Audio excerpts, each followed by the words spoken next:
the Arahant, he doesn't care. Well, this is a very, very high stage. It's Mm-hmm. unlikely for people who are understanding, let us say it this way, those who are trying to understand terms like Arahant and whatnot will give themselves the label of Arahant, but there are two different definitions of the word.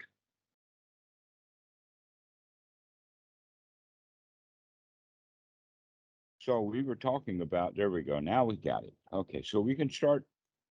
First off, we've been talking for a while, and we were talking about form and the various designations on the path, and that you we had just run across the point about the Sotapan is one who remembers often enough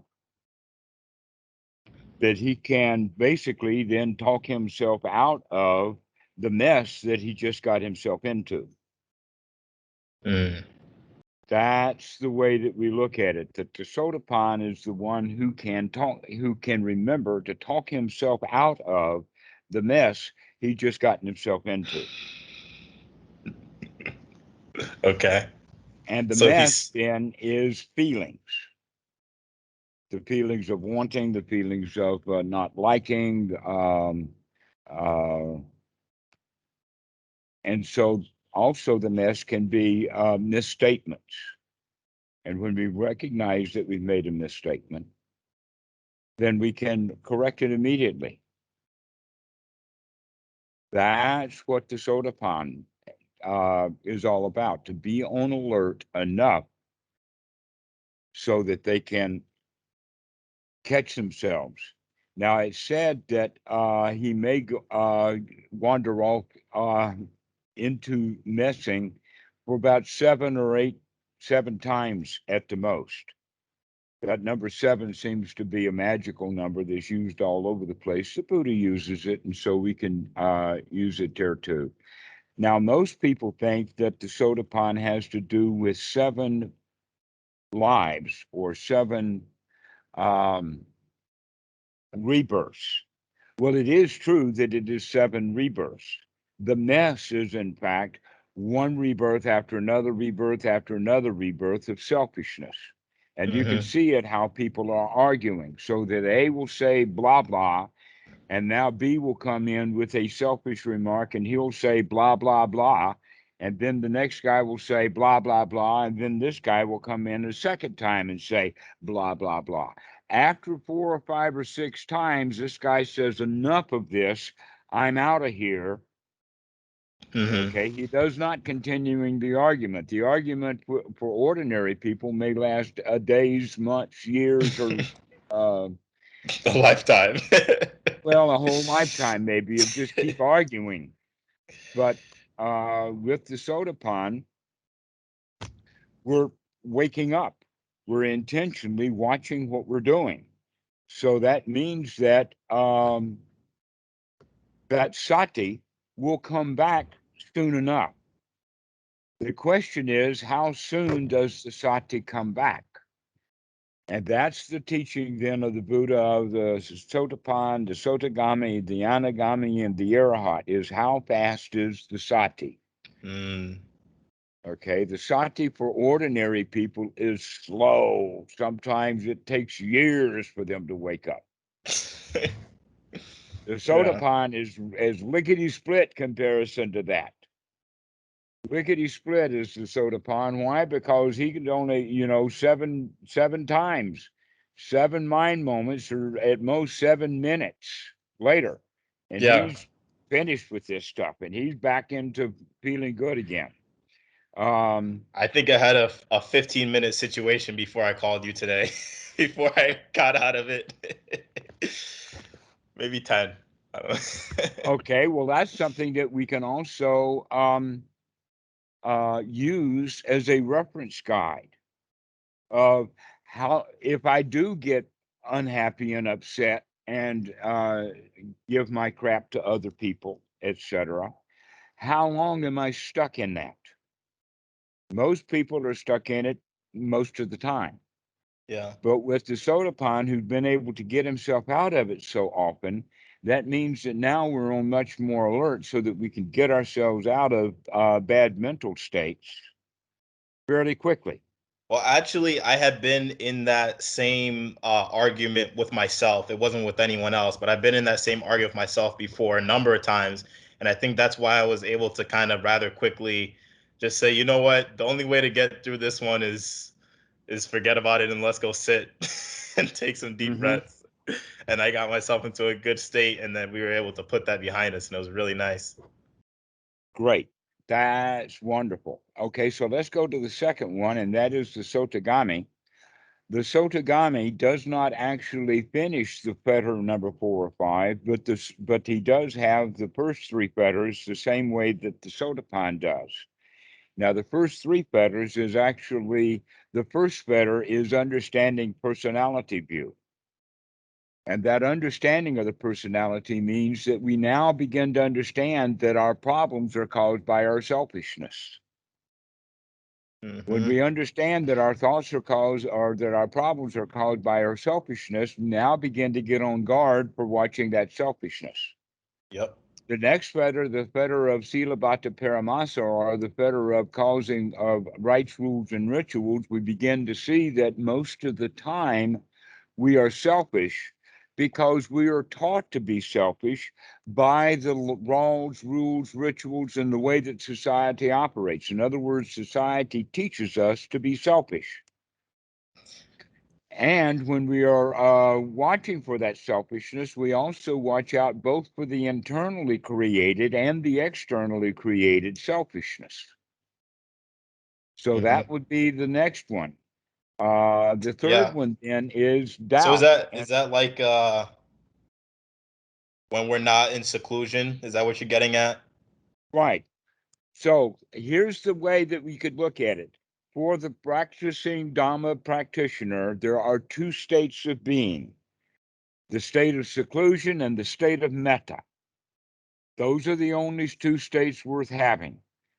Mm, The state of seclusion, being away from it all, or when we're not away from it all, we deal with it all with metta. okay. But if Okay. we're going to deal with it with metta, that means that we have to have that metta created while we're in seclusion. So these are the 2 ways. We can either deal with the world by not dealing with the world, or we can deal with the world and with loving kindness. Those are the 2 ways to deal with the world, knowing that it was the very world that has screwed me up and messed me up my whole life. Except that I'm thinking now I about have a choice. yeah. I I'm just thinking about because you mentioned in another talk. You mentioned the hair buns and the kneecaps. So I don't know. That's what I'm picking up right now. Okay. So the third fetter is the doubt that we carry around because we're not sure about our selfishness and we're not sure about the world. But once we understand the actual Eightfold Noble Path and its relationship to Anapanasati and how that works, and that it does work. That's the whole point, is the proof is in the putting. And that is the elimination of the doubt. Mm, And so basically, it's then the eradication of doubt about what is and what is not the path. Now, that's really important. Not about what the path is, but what the path is not. And what is the not the path? Everything that we've been doing up until the time that we got the Eightfold Noble Path. That's not the path. yeah. Everything that we've been doing that has kept suffering going is not the path, and everything that does eliminate and remove suffering is the path. Yep. So this is the state of the Sotāpanna, and it has a lot of enthusiasm built into it, in the sense that hot diggity dog, I am able to see selfishness. Hot diggity dog, I understand that I have been attached to the society, that it's really not society's fault. It's the fact that I have become, through my instincts, attached to that society. It's called the socialization instinct, the nesting instinct, the herding instinct, and that's what is the woeful state of being an animal that the Buddha talks about is, in fact, going along to get along, and we are going along with all those rules that society set up. Yep. So these are the three fetters. When we know for sure that the path works, and that what is the path and what is not the path, and believe me, what is not the path is doing what you're told to do. That is not the path.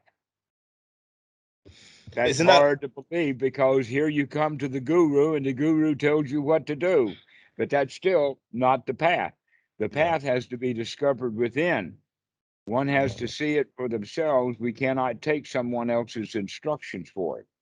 So once we get these three things, the personality view, the selfishness causes the problem, that the selfishness was caused by instinctual interrelations with the outside society and the eradication of the doubt about how to get out of that mess.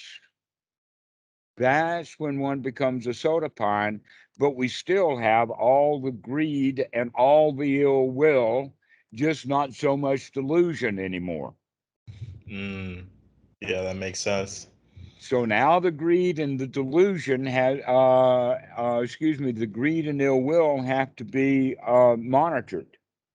And this is now the job of the Sotāpanna, to be on full alert as much as possible so that when we go off into ill will, we don't stay there very long. That we wake up to it. Yeah.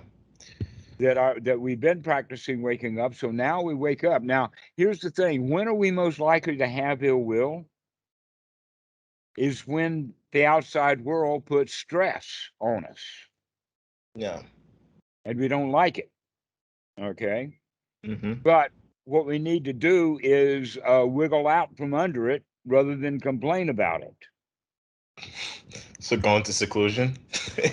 Right, to go back in seclusion. And when we hear this, we say, well, maybe I don't have an opportunity to go back into seclusion. The answer is yes, you do, because you don't have to get up and walk away with your body. You can get up and walk away with your mind instead. Yep. Okay.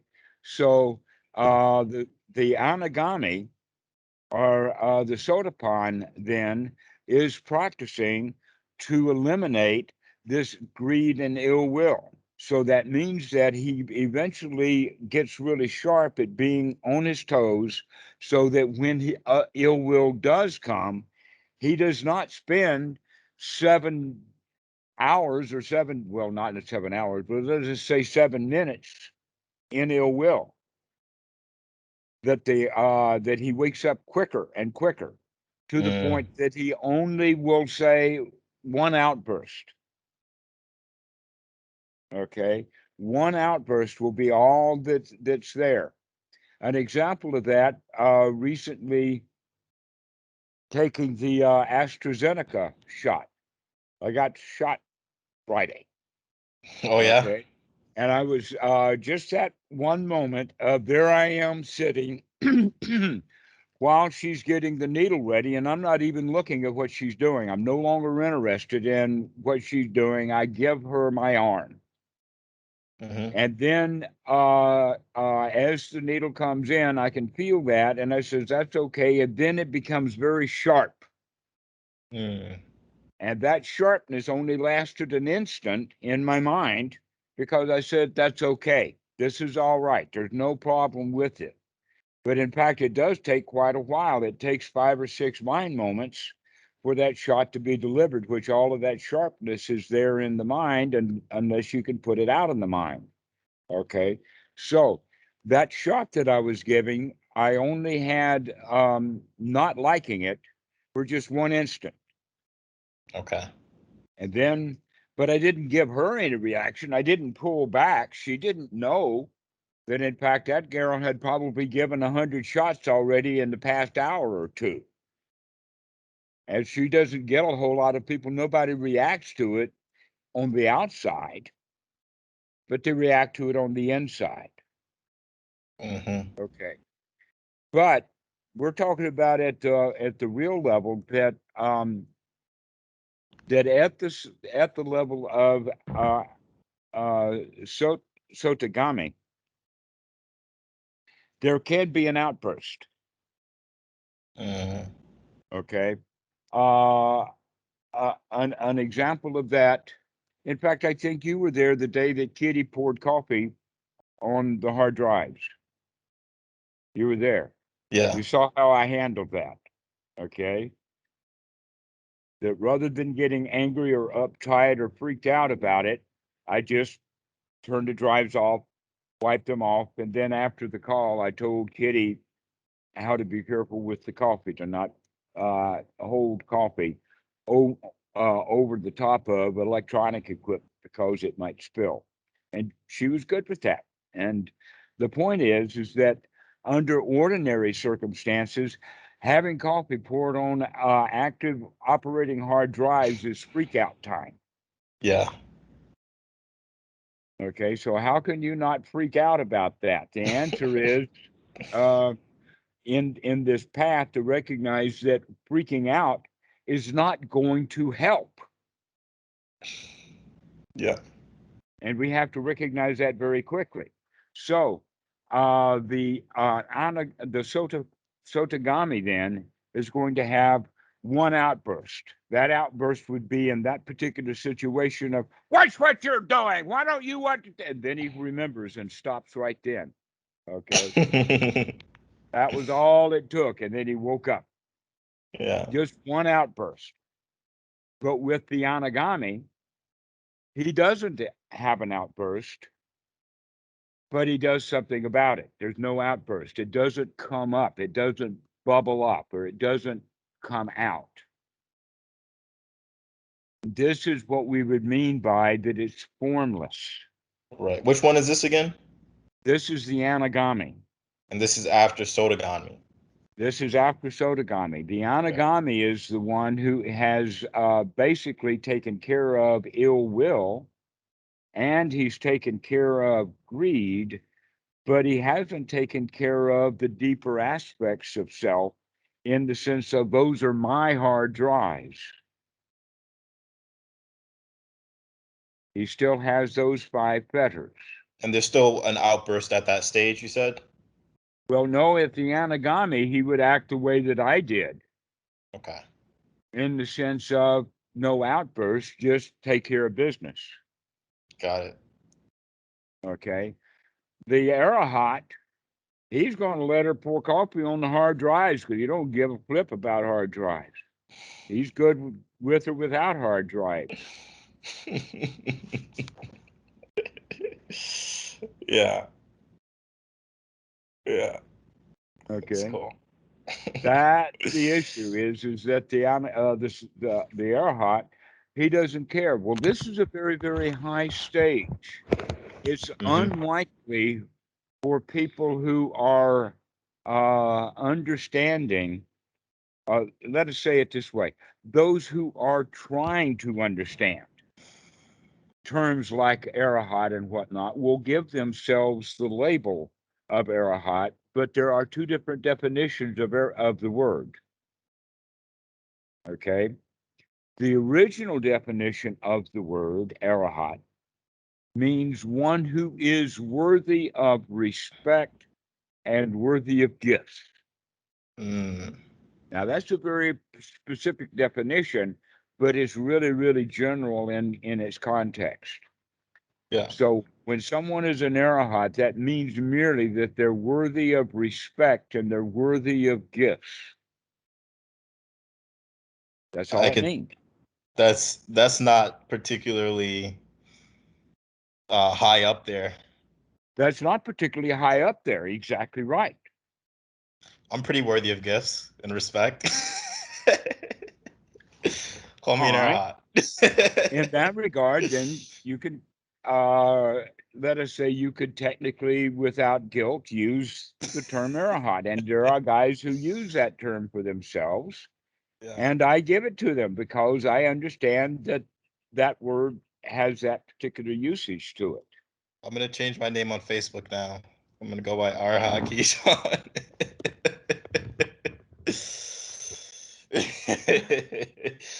Approved by Dhammarato. Well, there's another definition of the word Arahant. It's a little bit more sticky, and this is the definition that the Buddha would use. And that is the one who is completely free of even the formless fetters. Okay. Let us talk about the fetters now are of two different groups. There are form and formless fetters, and the Anāgāmi, because he does not expose anything, he doesn't let it out, but it still is a formation in his mind. This is the problem with using the word form that we were talking about before. Okay, that actually kaya means actually physical, like the body. Okay, the body is called kaya, like Dhammakaya, the study of the body, or kaya nupassana, vipassana of the body. Okay, the physical body that's got meat and bones and hair and all that kind of stuff. But that's different than a rupa. A rupa is actually a representation of the form. This is why we would call a statue a Buddha Rupa. It's not a real Buddha. It's not a Buddha Kaya. It's not the body of a Buddha. It's a representation of a Buddha. It's a formation of a Buddha. This is, and in the Pali, it's a Rupa. And so the distinction then between the Anāgāmi and the Arahant is that the Anāgāmi still has the formations inside of his mind, but that he doesn't let it out. To where the Sotāgāmi has those formations in his mind, but he'll only let it out in one outburst, and then he's finished. The Sotāpanna also has those formations in his mind, but he'll only let it go for a little while, up to about 7 times, and then he's finished with it. The ordinary person has these formations in his mind, and there's no end to it. It just keeps going on and on and on. But up at the level of the Arahant, he doesn't actually make the formations in the mind, because all of the things that are there to make those formations now have been decided. So it's basically coming down level after level after level, which means levels of agitation. The place where people start is at a highly agitated level. And then we go into first jhana, and we learn to bring that agitation down to a place that we would call peacefulness compared to that level before. And then we can come down to the next level, and we can call the first jhana then agitation compared to what we've got now. Okay, so the jhanas are actually in the same way of the full development. So you could say that the jhanas are the instantaneous forerunners of the actual long-term result. Then would be Sotāpanna, Sakadāgāmin, Anāgāmi, and Arahant. So let's look at what those formless states, or those form states, are that are eliminated in the Arahant, so that those things don't get formed. There's 5 of them. Okay. And that they seem to be going in order, so that the one that seems to be the fairly easiest one to deal with is what we call Rūparāga and Arūparāga. Rupa, right, there it is again, Rūparāga, which means delight in formations. And Arūparāga means that we do not delight in formations. It's not that the way that it looks like it's stated is Rūparāga, which means raga is delight in the formations. And then Arūparāga looks like delight in non-formations rather than no delight in formations. You get the distinction? Yeah. Okay. No, so the A is not Arūparāga, it's Rūparāga. That's a difference in the language. We have to Not it, understand the that. correct one is not liking the form that comes. Right. Okay. So it's Exactly. either it's just liking and disliking a form. Right. As Okay. opposed to loving forms and then loving formlessness, which is the way that it's often understood. Okay. And it has some qualities to it. In fact, it needs to be studied both directions. So we can look at it in this way then is that Rūparāga means being attached to being in reality or living, or Rūparāga means that we actually delight in taking formations of the mind. Did you see the distinction? Let me go through it again. Rūparāga in one context means just taking delight in formations.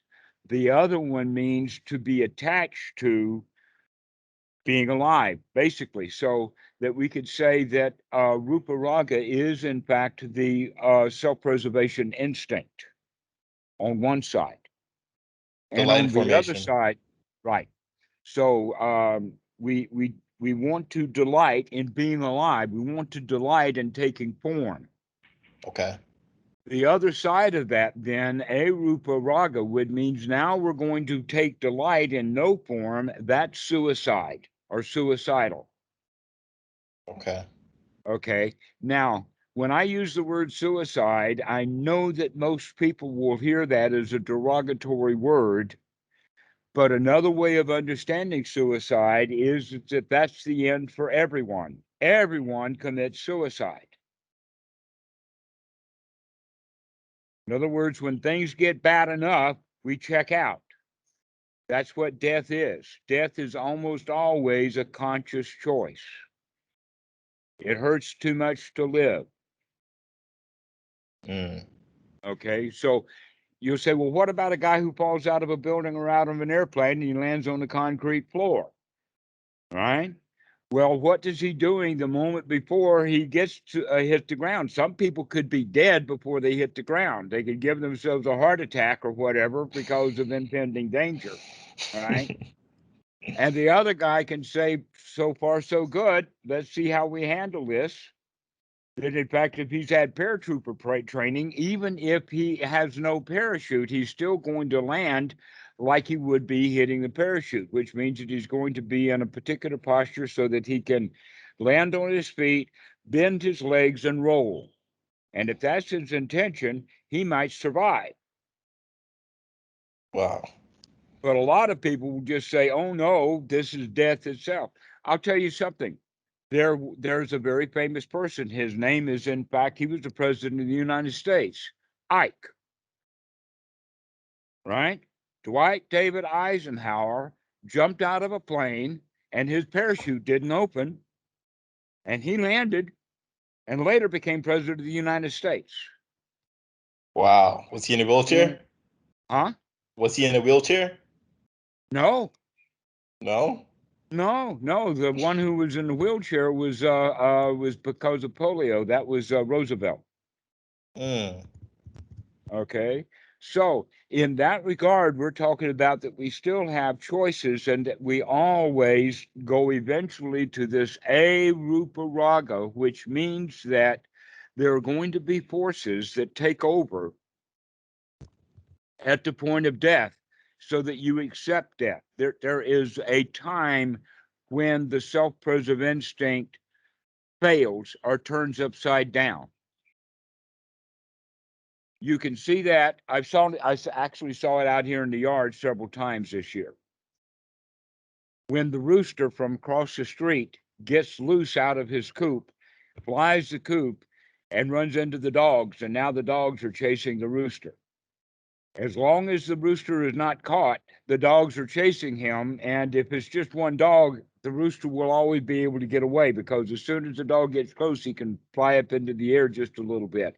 But with two dogs, the rooster has basically no chance. I know because I've watched these two dogs catch that rooster. But when they catch the rooster, guess what? The rooster becomes completely passive. He's ready to die. Mm. If I were that rooster, I'd be clawing that dog's nose with with my claws. But no, the rooster just gives up. The same thing happens with rabbits. That when a rabbit is caught by a fox, the fox is digging that rabbit out of the hole. When the rabbit comes out of the hole, he's completely ready to go. Yeah. He is This limp. And if I were that rabbit, I would be biting and clawing the nose of that fox.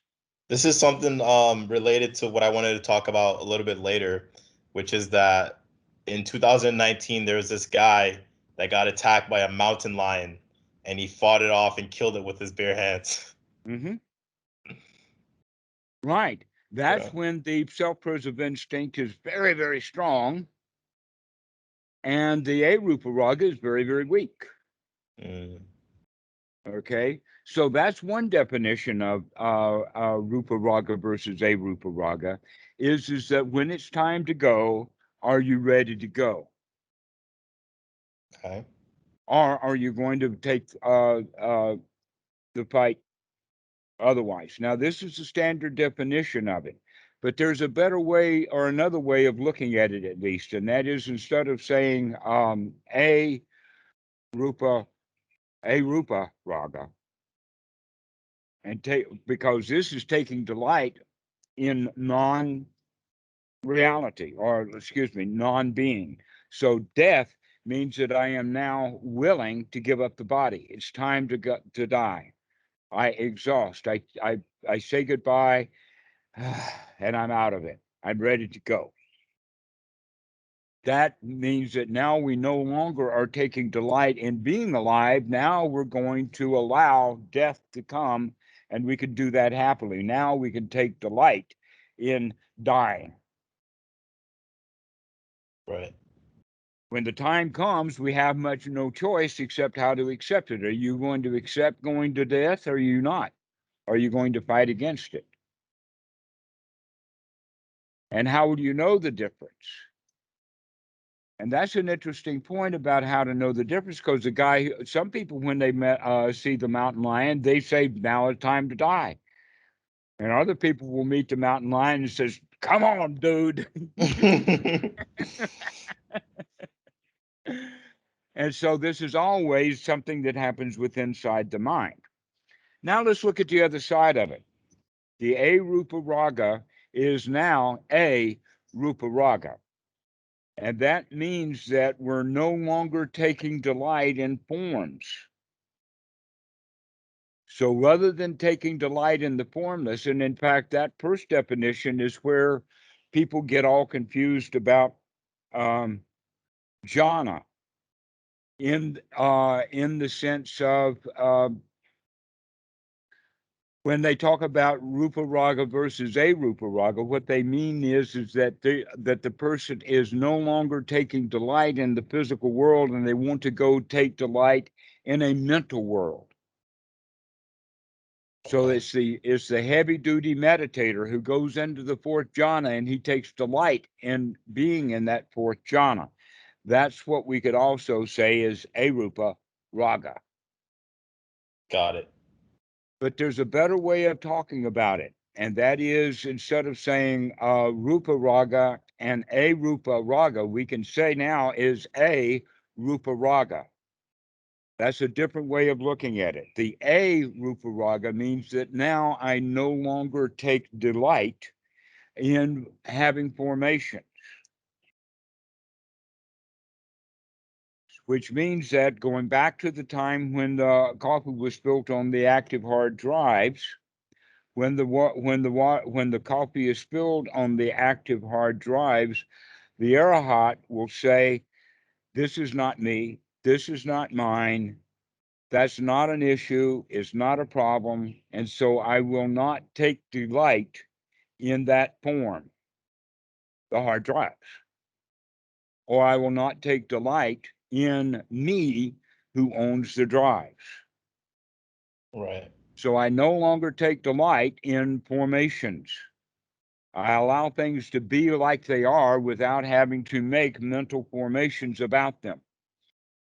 This is the problem with the word form is that in Western Buddhism, they commonly make very little distinction between the Pali word kaya and the Pali word rupa, where in fact are completely different.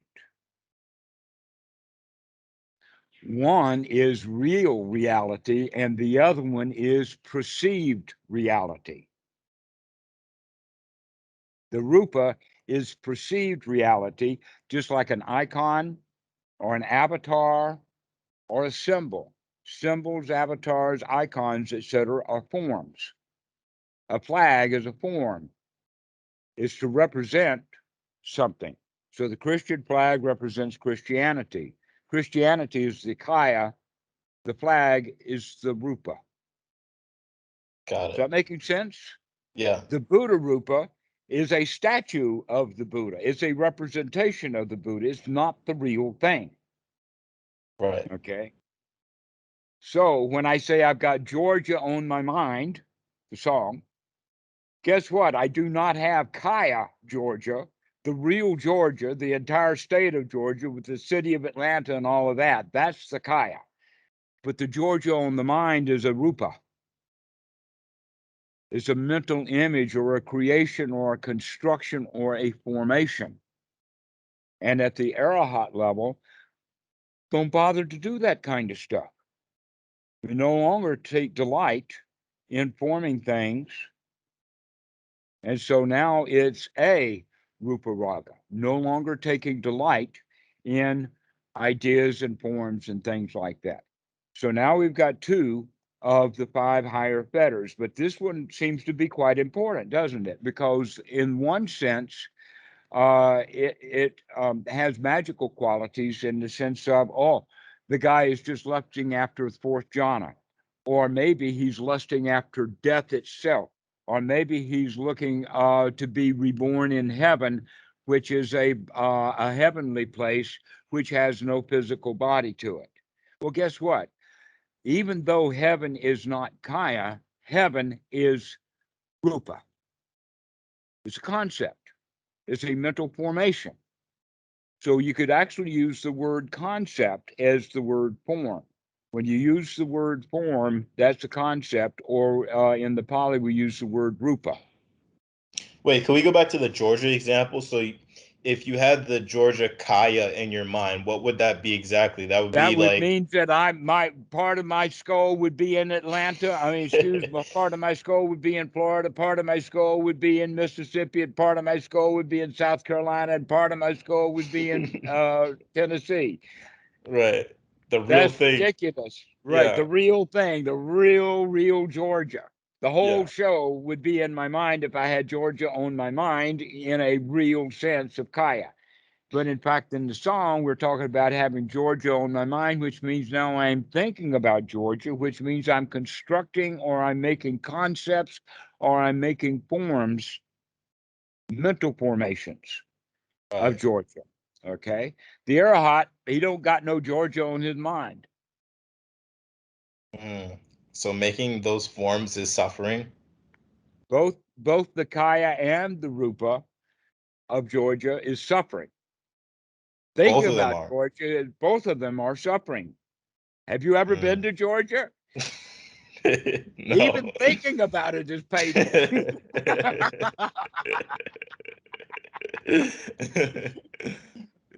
Better not to have. Now, I'm not really actually picking on Georgia.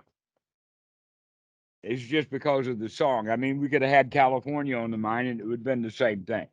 Yeah. Yeah. Okay, so I'm not picking on Georgia. What I'm picking on is the fact that there's the kaya, there's the rupa, and then there is the formless, which means no mental formations, which means no sankhara. Sankhara is actually another word for these formations, Okay. concepts, ideas. And so the formation of the idea of those hard drives that had coffee spilt on them are mine. That's the formation. Hmm. The fact is those hard drives are not mine. They're just hard drives. And then somebody will say, well, who do they belong to? And the answer to that is that's too a formation, is belonging, ownership. That's a formation. The real reality is cause and effect, or idiopapajayata. That's the cause and effect relationship that is real, but ownership is just a formation. All right, so we've covered these two, and Rupa is the important word, so that the Arahant no longer takes delight in building up concepts.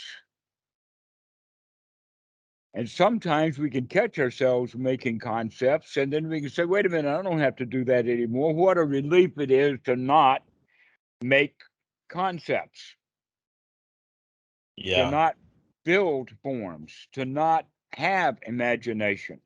At one time, when I was a young computer scientist, the idea finally came to me, or the formation finally came to me, that I can invent hundreds of thousands of things mentally that will never become actual projects or kaya, that they will always remain at rupa and never become kaya. This is what happens with most software. Mm-hmm. Okay, that the Windows that was originally designed in the mind was not the Windows that came out in reality. Right. Wait, so the I'm trying to put this together now. So the delight portion of it though, is that kind of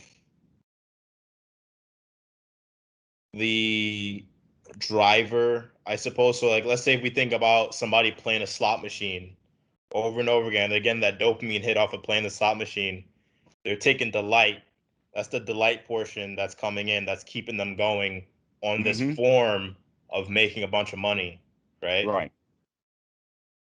And So then they the don't so make the a bunch of money, but when the slot machine finally pays off and all those quarters came out the bottom with the lights and all of that, that's finally the kaya.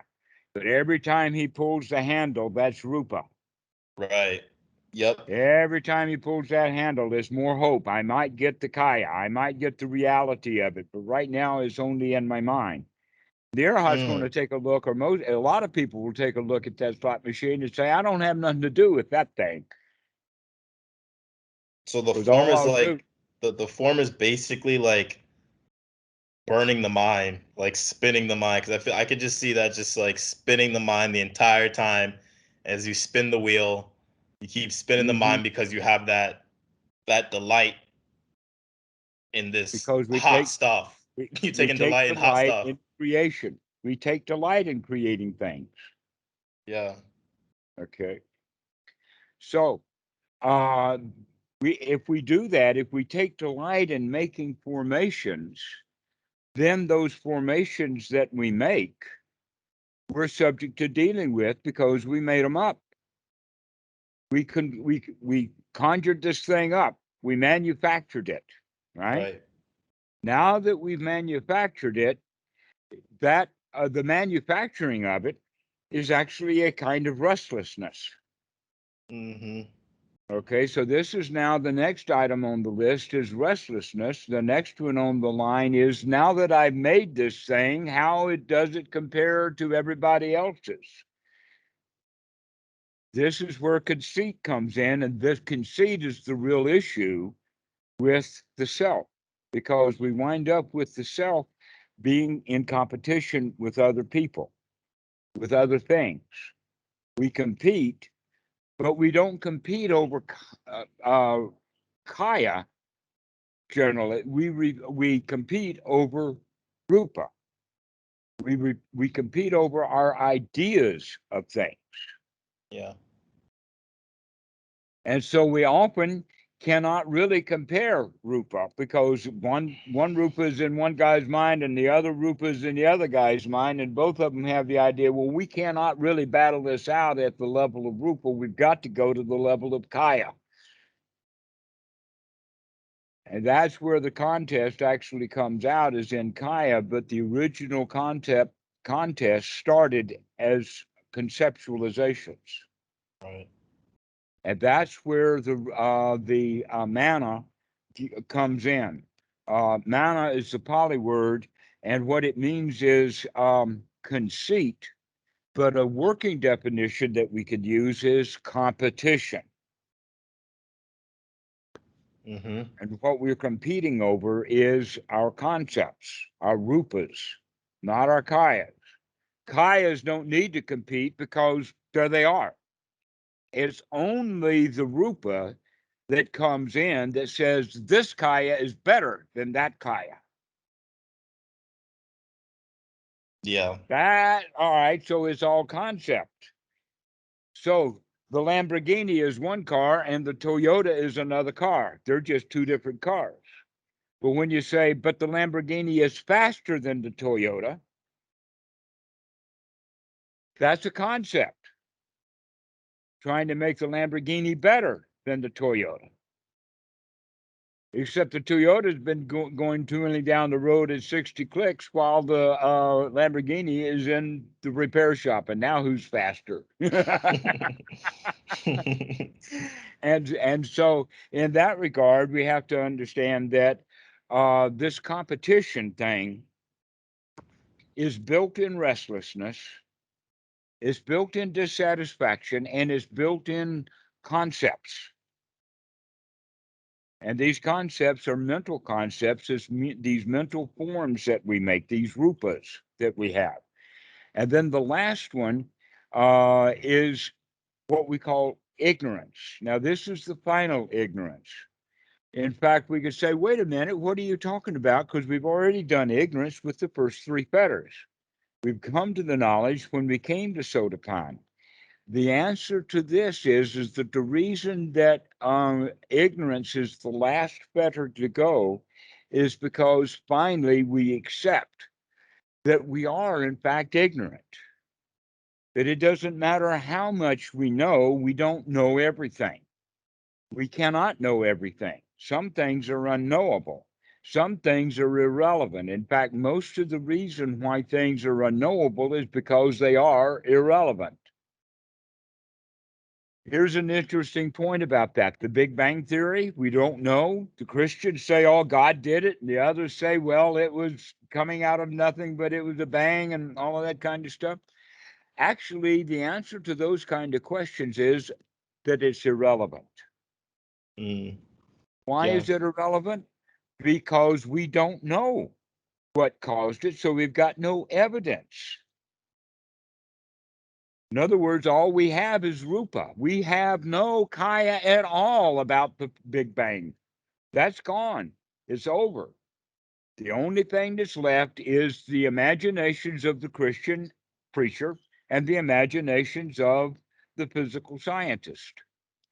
But that's all we have left is just this imagination, and both of them are in ignorance about what really happened in the Big Bang, and neither one of them like that at all. So where we're coming down to is that there's going to come to the point of a limit to one's knowledge, and that should not be an issue at all, because the only things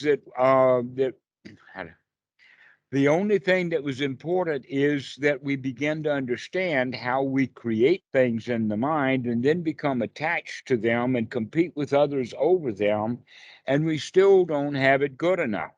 In other words, no matter how good my concept is, I could improve it. And I could improve it again and improve it again. And there's no end to the improvements that I can make in my concept, where at the same time, that concept that I'm creating still has no use in reality as a kaya. It still doesn't exist in kaya. And so there's far out knowledge. Here's the rupa going in the direction of far out knowledge, while kaya is remaining where it was. In other words, we're getting further and further and further away from reality in our imaginations. Yeah. This is because we are in pursuit of knowledge. Now, in the beginning, we were in pursuit of knowledge intentionally. In other words, we needed knowledge of the self. We needed knowledge of Sila Bhatta Paramasa, about the way that the world worked. We needed knowledge about the path. But once we've gotten the knowledge that we need, all of the rest of the knowledge becomes irrelevant. We don't need it. We've gotten enough. And so the Arahant, like Ajahn Po, for instance, he does not need to know anything about medical science. He does not have to even know that NASA exists, never mind what NASA does. The Buddha did not even know about the inch or the yard or the measuring sticks or anything like that, but he knew enough. Ajahn Po knows enough. So the question is, how can we come to the point of being completely ignorant and all we know is enough? All we know is enough for liberation. That we don't have to know everything. We will not know everything. In fact, we become deeply delighted in not having to know everything. That I'm completely comfortable and happy not knowing how stars are formed. Well, actually, I do know how stars are formed. Let me So what? How do you What's the the additional step that's required, or next level that's required to get from the Anāgāmi to the Arahant, like Ajahn Po? To catch our mental construction, to catch it while it's being constructed, so that we do not attach to any mental constructions. Stop creating forms. Yeah. Stop creating forms. Stop. That's a good word. Stop formalizing things we believe in. An example of that, because this happened a lot when I was a monk in the United States. In North Carolina, it seems to have been the major issue. Almost every Christian seemed to ask the same question, and that is, what do you believe in? As a Buddhist monk here in North Carolina, what do you believe in? That was their question, right? My answer was, I don't believe in belief. I believe in investigation. Except that by saying that, if you noticed, I just changed the definition of the word belief. When I say I don't believe in belief, there's two different beliefs there. I believe in investigation. So now we have three different uses of the word belief in there. Do you see that? Okay. But a better way of saying it is that I don't believe in belief. I investigate because I know that I will never find out anything through believing it, but I can find out through investigation. And if I can't find out through investigation, then there's no answer to the problem. You do not go from failed investigation back to belief. And what was the Christian's response to Certainly not delight. that? Mostly confusion, because those people have been taught that belief is the most important thing. And that you could see the remnants of that in the way that the Pali has been translated into English, especially the word shraddha or shada, with or without the R, just like karma and kama, with or without the R, just like maya and maro, with or without the R, just like dharma and dhamma, with or without the R. We also have that one too. And so they have a belief system because they're supposed to believe things. The word shraddha does not mean belief. It does not mean faith. Shraddha means confidence. Okay. In other words, if you've got a real step that you could step on, once you step on that step, then you can step on the next step, which is real. Kaya. To where belief is all rupa. It's all rupa. And once you step on rupa, you can't make another step, because your step on rupa did not lift you up the way that a step on kaya will. So you're always at the same place with one belief after another belief after another belief after another belief, and you've made no steps forward at all. It's just Right. belief, belief, belief, belief, belief. To where Shraddha is built on confidence, and that confidence is the fact that you can make a step. One step will lead to another step because the confidence builds. And that third step then is even more confident than the second because now you've got a two-step history. And then your fourth step is even more confident than your first three steps because now you have three steps of proof. So it's built on Kaya instead of It's built Rupa, on right? Kaya, not on Rupa. Right. Your confidence is built on reality of success, and faith is built upon concepts after concepts after concepts after concepts. And when you get a whole group of concepts, a whole, how to say it, a whole Rupa of Rupa, a whole collection of concepts, that's a religion. Mm. Yeah, this is really I feel like it's talking about what I wanted to talk about in a sense because it is a form, but because I wanted to ask you about because I've really started to form in my mind that I want to do another retreat like relatively soon, but Okay. I want to go camping and I've never been camping before. So I've been doing a lot of research on camping, so I wanted to ask you about that. All Uh, right. Well, in that regard, if you are well planned with your Rupa, then when you go to create the Kaya, it will be much easier to do because you know what you're doing because you planned it out in advance. But most plans don't work out the way that you thought it was. So it doesn't matter yeah. how much planning and thinking about camping that you're doing, it will not be the camping that you actually go on. The Rupa of camping is going to be completely different than the Kaya of camping. That's why I mentioned the mountain lions earlier. Hopefully Well, that doesn't factor in. well, in the time of the Buddha, there were that kind of thing. There's actually stories about it. But Tigers. normally, what happens is that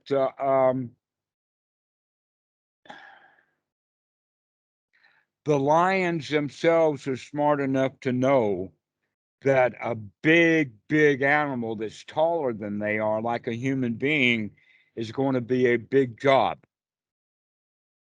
Yeah. And so mountain lions have got to have a good reason to attack a human being. Yeah. That's an important point. That your size alone is going to give you a lot of advantage out in the wilderness, not against a grizzly bear, because he's got you on that point.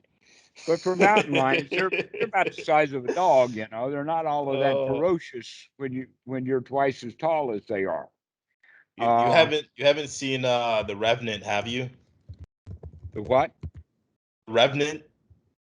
I don't know that one. No. Is that a movie? It's a 2015 movie. I think it's the one that Leonardo DiCaprio finally won an Oscar for. And there's a scene in there. There's a pretty lengthy scene of him getting mauled by a bear. It's actually based on a true story, so you can survive these things. He gets mauled for a really long time, but he survives and Hmm. travels and hikes like half of America. So he was very Rūparāga about it. Okay. Did not give up. Yeah, he did not give up. It's you got to check out the scene. It's pretty riveting. But anyways, Well, it also depends upon where you go camping. If you go camping in a set campground, it's probably pretty safe. If you go to the most dangerous place you can find, it's probably not. It's probably dangerous there. So I it mean, has to do with where you go. But if you're looking for seclusion, then a regular state park or federal park would do just fine. That's kind of an intermediate place. It's not too out in the wilderness. a regular state park on the campground, but won't there be other campers around there?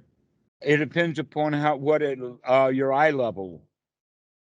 In other words, if your eyes are down, there's nobody around. But if you're up and around, I'm sure you can find other campers.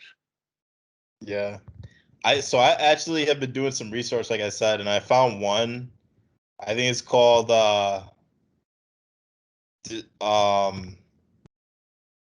Desolate Wilderness, and it's in Lake Tahoe. It's near Lake Tahoe. Uh-huh. And so I was looking at that one, and actually on the website it says like it's a campground, but they're far enough apart where people can get seclusion and time to reflect. It says on the website. So Excellent. That sounds like just the place. I know it sounds like just the place. So, have you've been camping before, right? Yes. I'm sure. Before, during, and after. So, what's your tips on that? I have like a bunch of questions that I could ask you if you want me to, but I don't know. Do you have any general tips? Number one, keep your campfires small. Okay. Big bonfire you don't need. A small fire. That's one point. I don't know if they Um, allow campfires at this place. It might only be allowed to have like they cooking have like stoves certain and things like that. steam, yeah, that kind of thing. Yeah. So that would be one thing is yeah. Number one, follow the campground's regulations. Okay. Got it. And number two, if you do have fires, make the fires small. Don't make them large. Be Okay. conservative. Number three, the tent should be on a flat place, which means kind of not on the side of a hill. And if you can, find a place that's on high ground or the top of a hill. That's the very best place. Okay. Why? Because if you're on the top of a hill camping there, then when it rains, if it does rain, you don't have any chance of flooding. Right. If you're on the Okay. side of a hill, if it rains, you're going to have some flooding, some water coming from the side of the hill that is going uphill. Yeah. So that's there's a lot of things that we could talk about, but gosh, it's been many years since I've done it. One of the things that we can say though is that we don't really need a lot of camping equipment because the Buddhist monks, the entire robe set and everything about a Buddhist monk is designed for camping. The Sangati is camp gear. The robe is camp gear. The pot is camp gear. Everything is camp gear. Mm. Yeah. And so the monks have been doing camping for a long, long time. And in the time of the Buddha, that's what they were doing. They were out camping. Okay. I'm not just gonna bring three things. It's my first time. Well, you camping is actually fairly inexpensive Yeah. in the sense that a tent, like $100 or so, you don't need a fancy tent, just a little tent. You need some bedding, but some of the bedding that you've got at home could be used, especially if you're not having to hike a long way from your parking. That in fact, most campgrounds you can park fairly close to it, which means that a lot of the safety can be done. You could use your car for securing equipment, securing your body. If there's bears or anything like that, just get into the car. It's Well, that's the much only bad safer. part. I don't have a car, so Well, no car.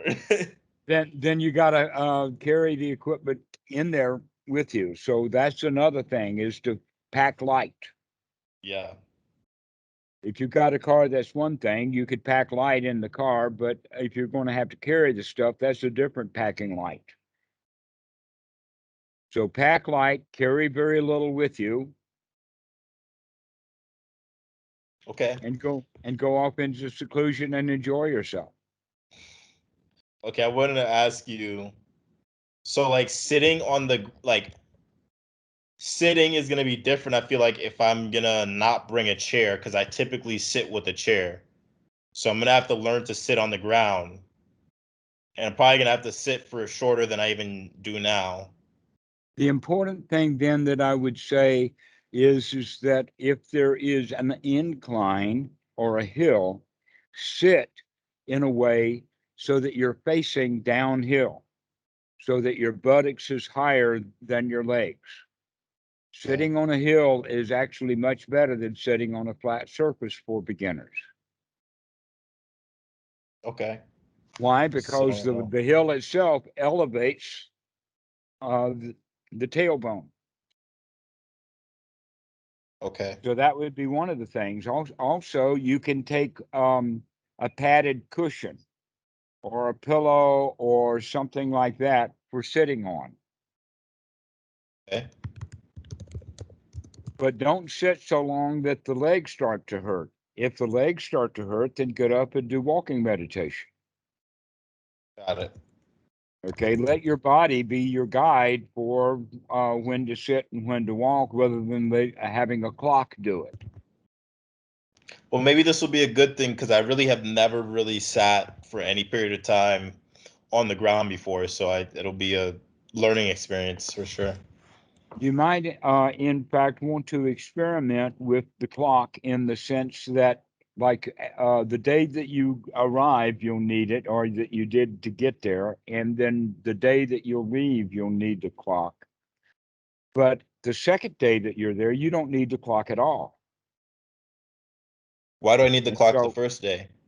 well, because you got to decide, well, maybe the clock you need is only the daylight. When you get to the campsite, it doesn't even matter what time it is, day or night. But Yeah. when you leave, there's some clock involved. Yeah. No, But no while clock. you're there, you don't need a clock at all. There's no reason to have a clock. So Some people will say, well, how will I know when to eat?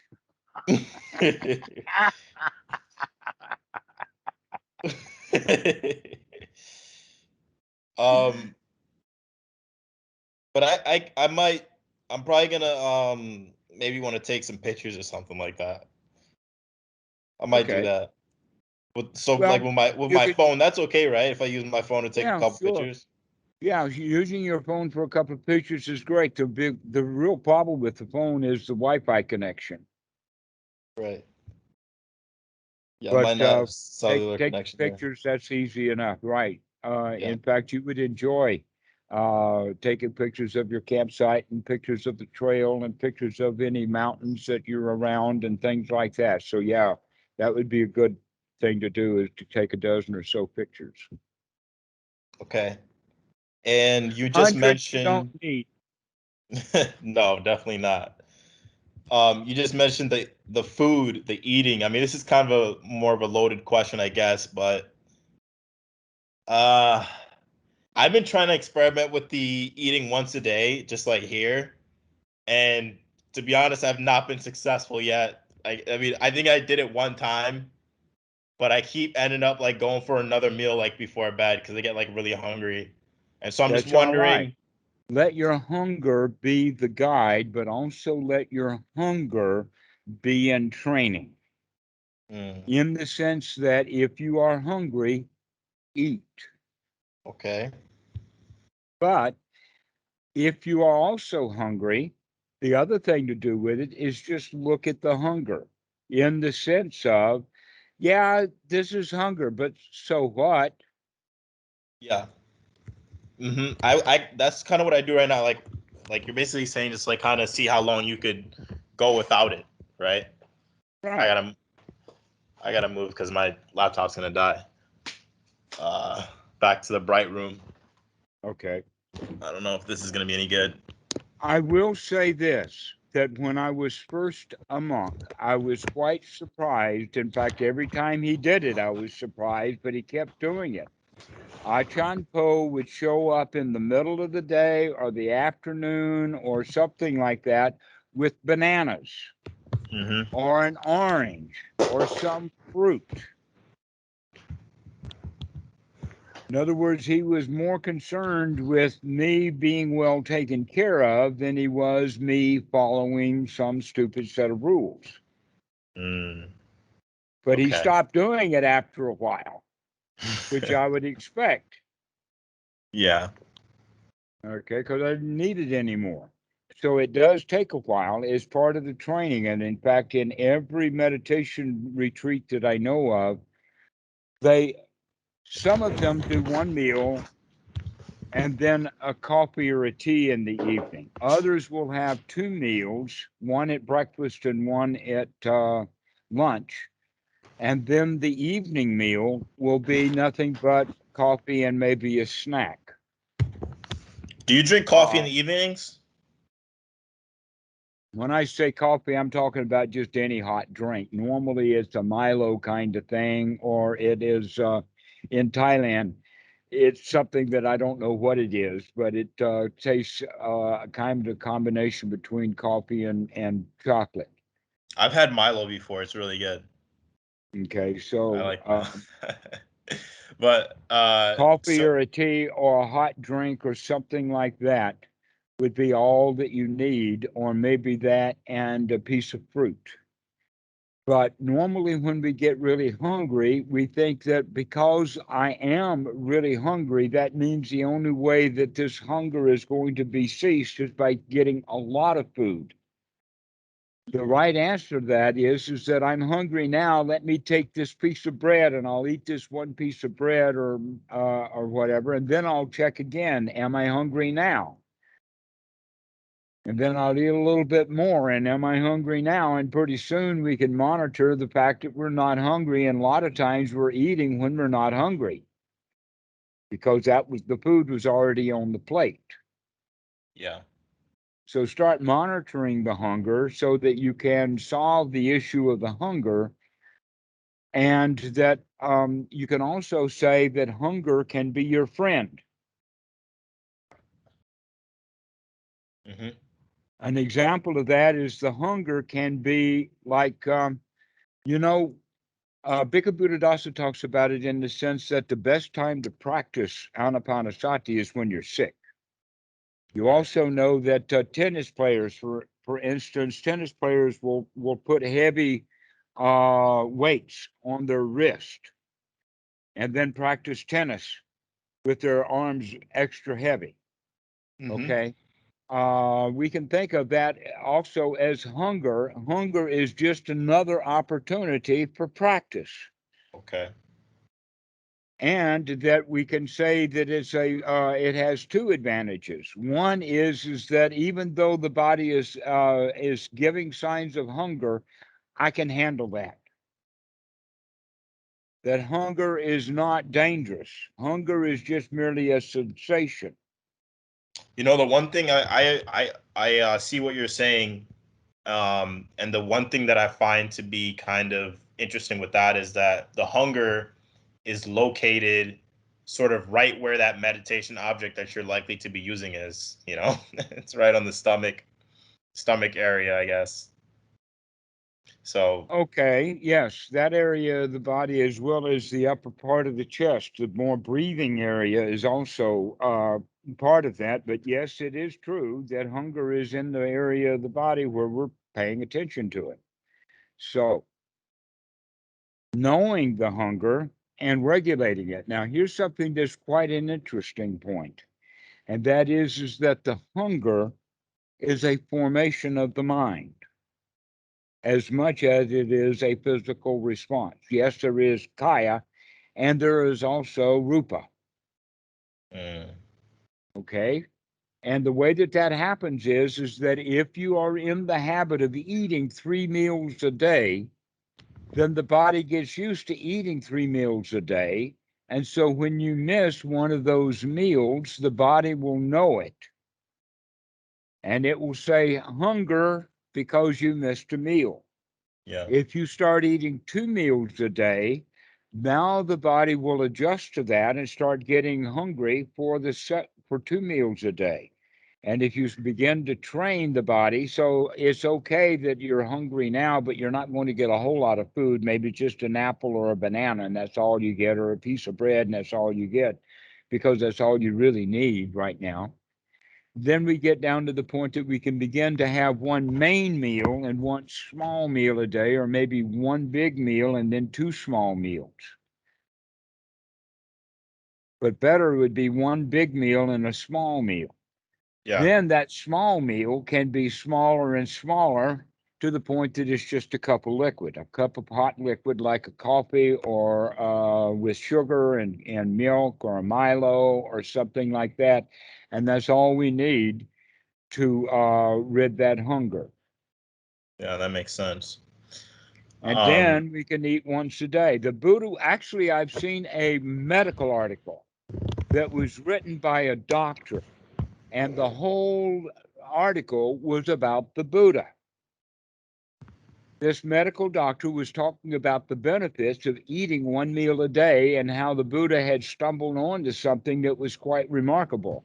And the Buddha, I forget what sutta it is, it's in one of the 60s in the Majjhima Nikaya, where the Buddha's, there's a whole lot going on with it. It's a complicated topic, but in this particular sutta, the Buddha says that he eats only one meal a day and he feels fine with it. That is actually, he feels light. Mm. And that it is actually a Yeah. healthy way to live, is to eat only once a day, which means that then through the rest of the day, the night, and the morning after, that the body is actually fasting, and the body actually digests the food that you had in that one meal and completely digested, so that now the body is on a real daily cycle. Before, it was on a 3 meal a day cycle, and the body got used to that. And so hunger and other physical sensations came up because it was used to eating 3 meals a day. Yeah. When you change it to one meal, big meal, and one small meal a day, then that changes the body's chemistry. And then that second meal a day, that small meal, can be dispensed with. We don't need it anymore. Yeah, so actually I have experience with that because I feel like as a kid you're kind of set up to have the 3 meals a day, or at least you're at least set up to have breakfast because typically you probably get some breakfast because your Well, mom would make it. Kellogg, in conclusion, with the milk industry, really made breakfast important. There's so much propaganda about breakfast in the Right, United States. right. And then so like when I Guess moved to what? like. The monks get up early in the morning, they do some chanting, they do all kinds of things, then they go out on Bendabat, which takes an hour, then they mull around for an hour, and by the time they eat, their first meal is at 8 in the morning earliest. Many other monks, most of the monks, don't eat until noon. What's Mhm. this thing about breakfast?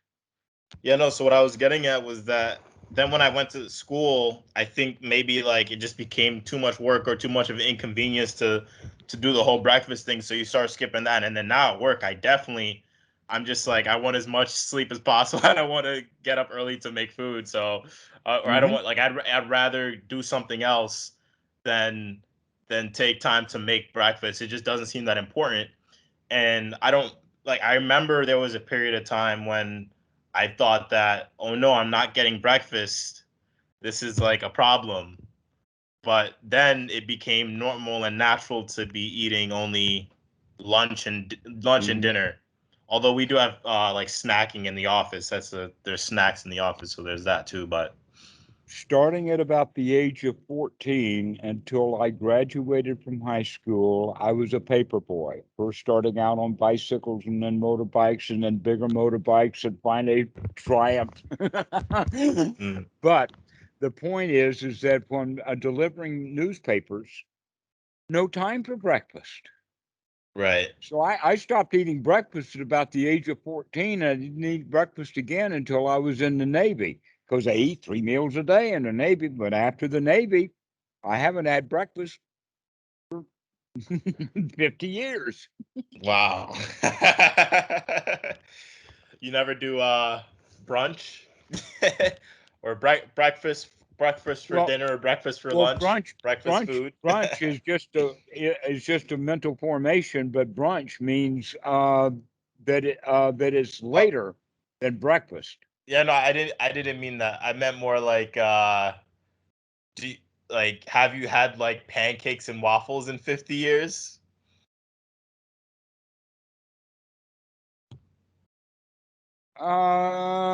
Pancakes and waffles are actually part of the Thai diet now, but Oh, really? not as breakfast food. Then, in Mm, fact, Thailand does have traditional breakfast foods, jok, and things like that. That let us say the Western breakfast foods have not been brought from Thailand into Thai breakfast. They've just been brought into Thailand into normal Thai cuisine. So it's makes not sense. normally so pancakes, yes, but not for breakfast. Yeah. It's pretty, loading down with carbs in the morning. That's one way to start the day. I wouldn't recommend it. um, and I noticed during my last retreat that just like the eating alone, just eating that lunch meal would absolutely take me out. Like I could not stay awake. I had to like go take a nap every single day is what I found after eating lunch. But that's typical. And not Yeah. only that, but if especially in the tropics. And so eating a noonday meal and then having afternoon off, basically the whole afternoon. You can go lounge around or lay down or take a nap or do anything that you want to. But then that means that because you've gotten so much sleep in the afternoon, that you're up at night, which is actually what the Buddha would recommend, is That's to what be was alert. happening to me. Remember we talked about that. Hmm. Yeah, Okay. you'd be surprised at how our culture has defined what we do with our particular hours throughout the day. Hmm. But when you're going on a retreat, all of those rules and all those ways of doing things no longer are appropriate, and so you can live in a much more natural way. And it is natural to have a nap in the afternoon. Yeah. So speaking of being up at night and things of that nature, I wanted to ask you the question. We already talked about the mountain lion, sort of, I guess. I mean, like, I feel like you got to bring a knife on like these trips. Like, you're gonna need one anyways to like to use like for just utility. But I feel like it just makes sense, like in that situation, if you have one, like if anything were to happen, like you would recommend at least probably having that and like bear spray. Is that something I should look into? Do you think? And then also like, That would depend upon where you go. So I'm not the right guy to ask about that. That's something that you could ask for others, but I would recommend it yeah, because the knife doesn't have the weight that you need for some cutting, that a hand axe would be also useful. So I would say take a knife, a camping knife, and also a hand axe, okay. a hatchet. Okay. So then the real issue, because I used to like deal with this, and I really didn't like this, even being in New York City, because I had a backyard in New York. And in the summertime, even that would breed a lot of mosquitoes and things like that. And I was Hmm. never ever like particular. I mean, maybe when I was really young, but like particularly comfortable with just insects in general and just wildlife in general. So how am I going to now go and live amongst them and probably be, getting a lot of doing a lot of blood donation for this period of time? Okay. I will answer that by saying this is what we do here. This is, let us say, it's a product that's manufactured out of 100% cow dung. Okay. These are what are called mosquito coils. These things will burn for about 8 hours or so. This is a package of them that it comes in. And Uh-huh. that after I have one or two, when I begin to notice that the mosquitoes are out, after one or two bites, that's when we light the mosquito coil.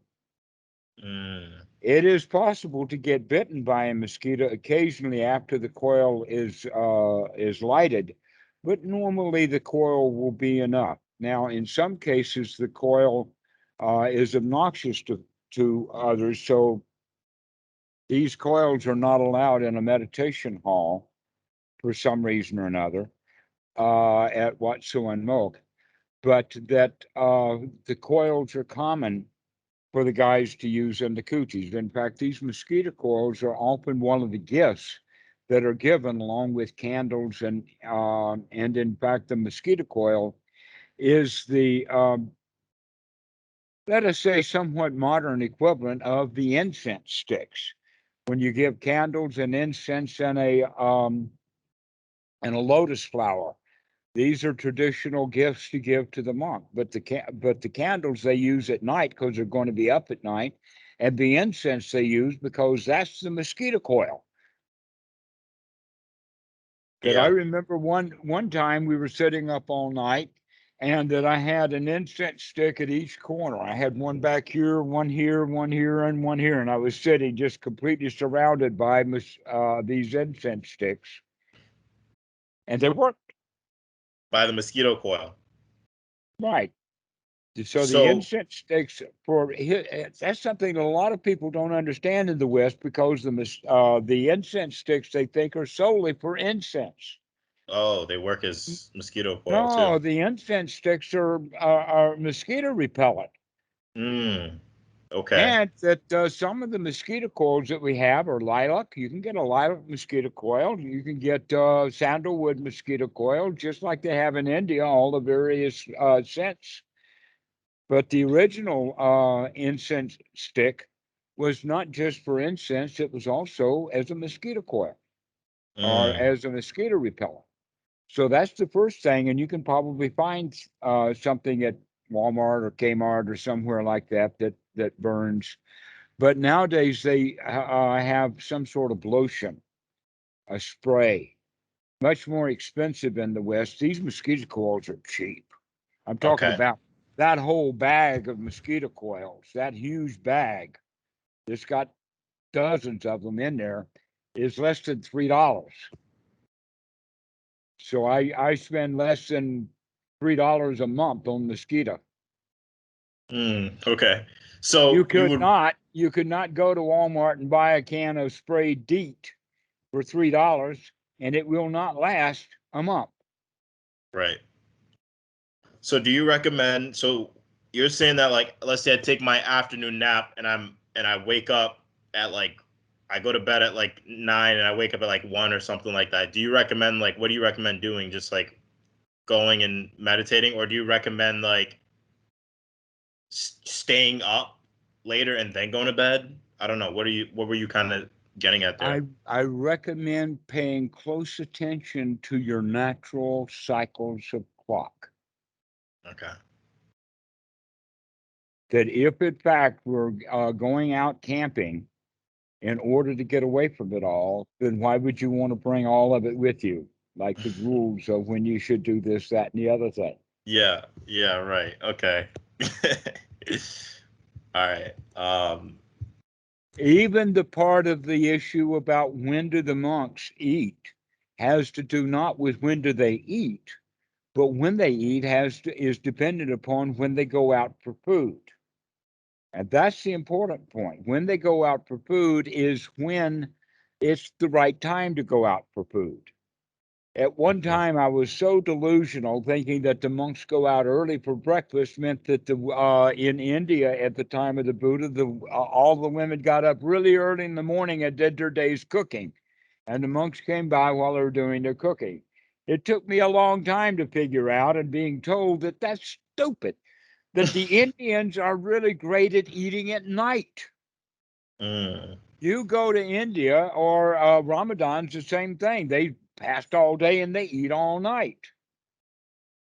So why do the monks then go in the morning for the food? The answer is that's when they go to get the leftovers, because the women don't clean their house and clean up after the party that night. They clean up in the morning. Yeah. And the monks go when they're cleaning up, because then the monks get the leftovers from the night before. Right. That's why they go out in the morning, is to make it easy for the people who are going to feed them. So they go when the food, when the scraps and the leftovers are available. More than one time, I've got a half-eaten banana, and we're still a really small fish. It was only this big, a little tiny fish. It was already half-eaten when I got it.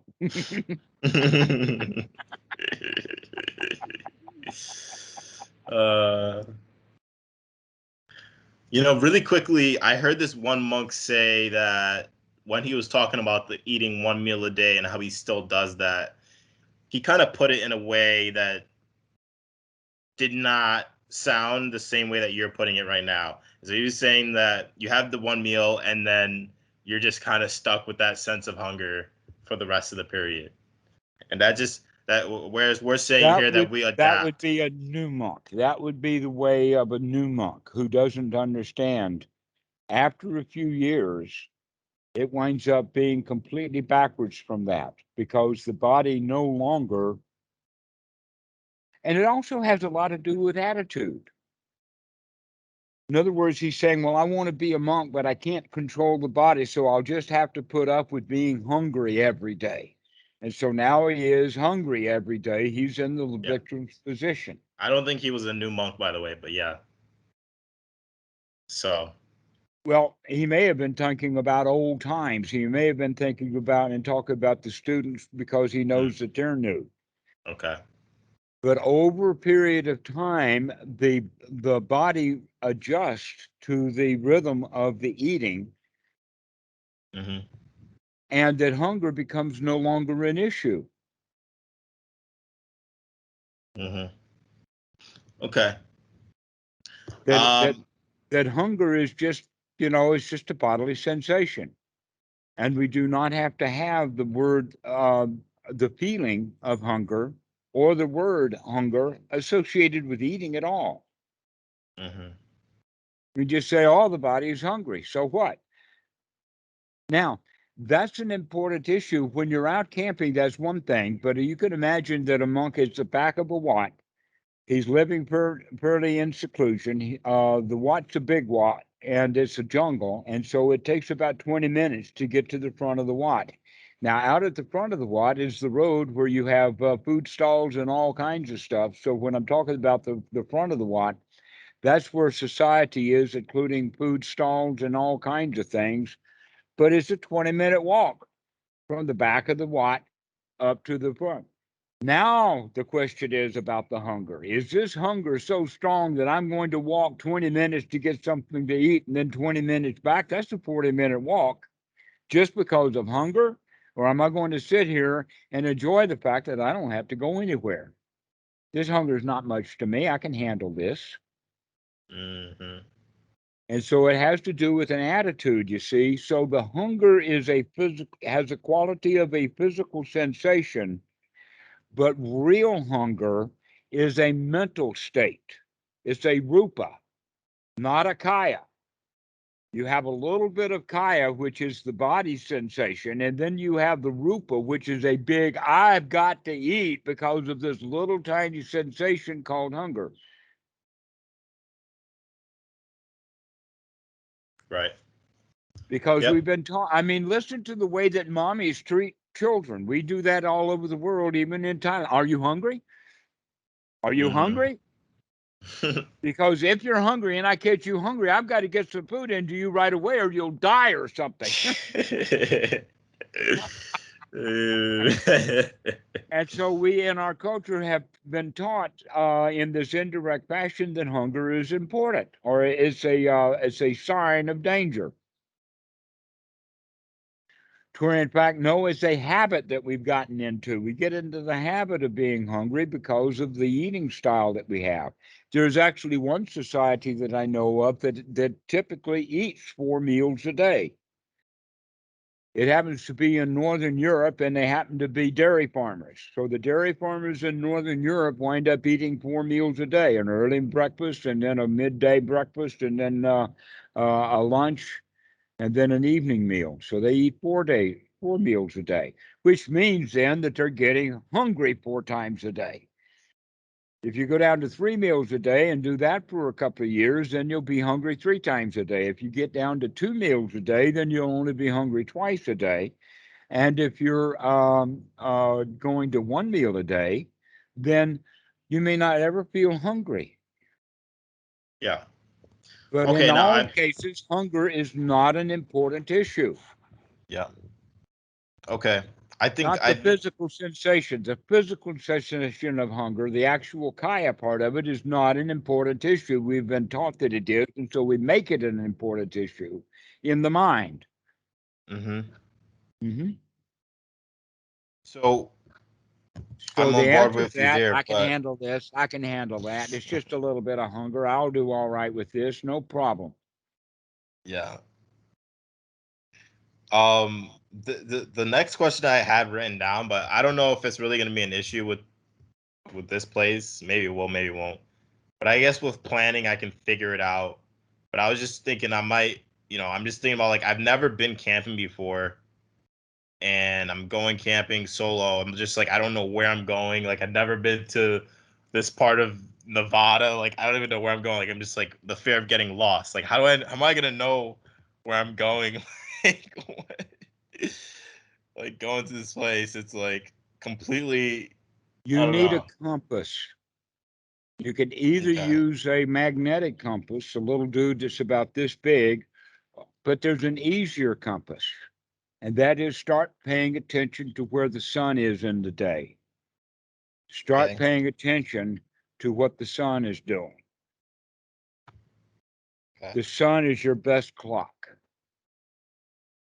It will also show you directions. Once you understand the nature of the sun and where it's going, you will understand directions. Mm-hmm. But Okay. since you're going to a state park, the likelihood of you getting lost is not high anyway. Okay. But one thing is for sure, and that is that no matter where you are, the right way to look at it is that civilization is probably downhill, Mm. not Okay. uphill. Okay. Yeah. Now, the next point of that is that that's not always the case, but it's generally the case. And when you have a very populated area, you're not going way out into the wilderness so that you have to go up and down mountains to get where you're going. That generally, any downhill will take you where you want to go. And the easiest way to do that is to find some water or some path. If you can find a path, anybody's old path, if there's a walkway or whatever, get on that walkway and go downhill. If you find a creek or water any place, then find that water and go downhill. At the end of that downhill journey, that path will lead to civilization, and the water will also. Okay. Okay. There's 2 places where that doesn't work. One is Salt Lake City, and the Okay. other one is the Dead Sea. Following water downhill in those 2 places will take you to the wrong place. But in all other cases with real mountains and all of that kind of stuff, going downhill is the safe place to go.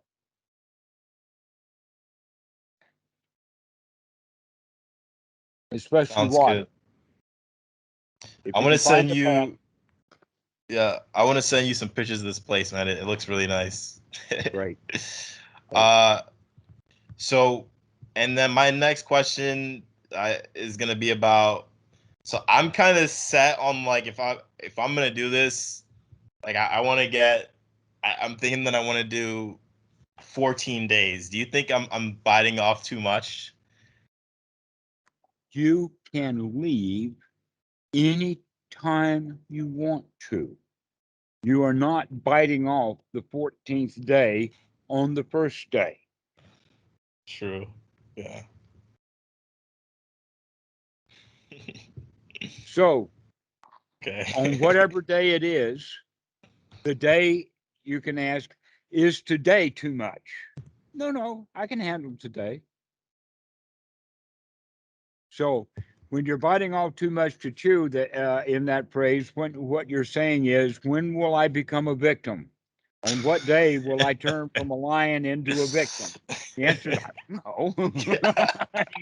That's for you to figure out. Be aware of what's happening. Yeah. Yeah. That's a good point. I'll look out for that. And then hopefully I can just take a deep breath and just take figure a it deep out. breath and say, I can handle one more day of this. This is really actually quite good. Yeah. The next thing that I wanted to ask you, so I'm thinking about doing this. Okay, do you have an opinion on two things, I guess? Like, so the place I got picked, I feel like it has like a good variation. Like there's some places where like there's more trees and there's some places where it's more like a lake and mountainy. I don't know. I feel like there's a good variation. Like, do you think Go for the trees. go for the trees? Okay. I'll try and go for the trees. Yes, the Buddha recommends trees and forest. He does not mention mountains and lakes. Okay. Go to a forest, go to the foot of a tree, an empty hut, An right? empty hut. Right. um And a tent makes a really excellent empty hut. right.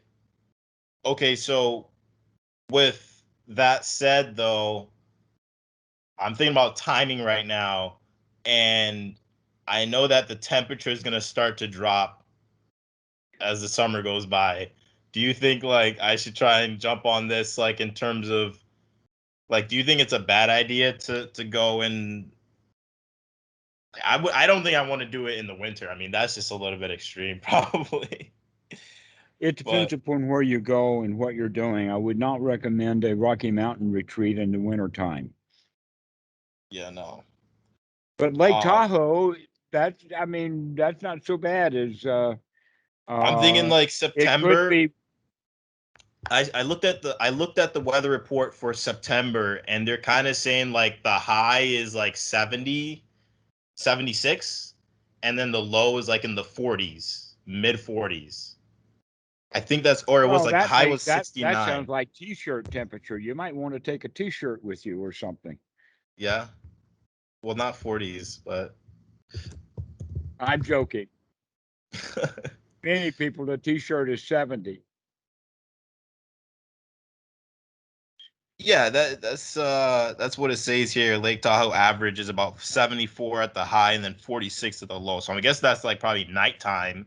So really, Yeah. that's not bad. Because what I want to do is I want to try and pull the trigger around Labor Day, so I get that one like free day. Maybe start the week before. So like I'm just now the next my last question is just about like because I know this is gonna be like a good amount of days that I'm gonna have to throw on the calendar for the boss to see to slip this one through, you know? So I don't know if you have any advice on that. Like this one that I did recently, all I did was put 2 days on the calendar, you know? That was nothing. But this is probably gonna be pretty noticeable to put on the calendar that, oh, Keyshawn's taking off. 4 of the days are weekends, right? Talking Mm-hmm. about 2 weeks. One of the days is Labor Day. So, you have 6 days. So, that's a total of 8 days that I'd have to put on the calendar at once. It's begging the question a bit. And that's why I was also thinking if I were to do it like December 20th, I almost wouldn't even have to put it on the calendar. It would be just so low key. Like, but then I have to pick somewhere like in Texas I'm or really not in the expert to California. answer that question. You may have to work something out like that out with the boss. Yeah. But whatever it is, make sure that you're dressed according to what your comfort levels are when you're out there. Take some mosquito repellent, take an axe, and take your cell phone for photos. Take a knife and a tent, maybe a sleeping bag, and correct. You'll be okay. Don't worry too much. You're doing an awful lot of extra planning. Yeah, I know. I kind of went down the rabbit hole today, like looking into it. I was like getting excited. I mean, it's this is uncharted territories for me in a number of ways. So Okay. Well, I'm sure you'll handle it just fine. You'll be all right. yeah, it'll be a lot of fun. Okay. Well, All let's right. cut this call short now. It's been close to 2 hours or more than 2 hours. So we'll let you go now. I'm really glad that we were able to talk about the things that we're talking about. And I wish you excellent good luck on your adventure of going Yeah. into seclusion. Yeah. Do you recommend, last question, do you recommend getting like an hour a day of Dhamma talking from the videos or what? Just Yeah, save a that would couple on be the good. phone. Yeah, that would be okay. If you can actually, rather than relying upon the internet, go ahead and download, uh, oh, let us say one talk for every day. So if you're planning on 14 days out there, go ahead and get 14 talks, and Okay. that'll give you one a day. And if you do two a day, then you can have the same talk twice. That's okay also. Okay. Okay. Cool. Excellent. All right. Thank you so much. Appreciate it. I'm Excellent. excited. Keyshawn, we'll see you later. All right. Bye-bye.